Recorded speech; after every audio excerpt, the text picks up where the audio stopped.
காஞ்சி போச்சு. இப்போ பார்த்தீங்கன்னா நம்ம பெட்டு ஆக்டிவிட்டி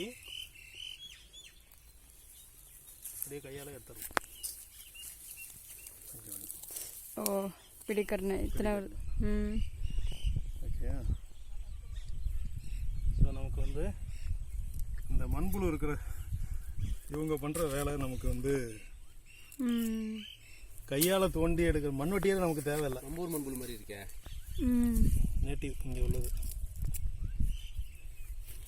ஸோ எனக்கு டார்கெட்டே வந்து கையாலே வேலை செய்யணும், அதாவது டூல்ஸ் இருக்கக்கூடாது. இருக்குல்ல இதெல்லாம் சின்ன மண்புழுவெல்லாம் இப்போ அதிகமாக இதுக்கு தான் நம்ம வந்து ஜீவாமிர்தம் அதிகமாக ஊற்றிட்டு இருக்கோம்.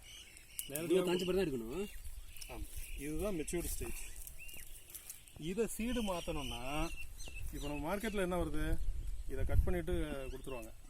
பட் இதை நம்ம வந்து சமையலுக்கு கொடுக்குறதே இந்த ஸ்டேஜ் வந்ததுக்கப்புறம் தான் எடுக்கிறோம்.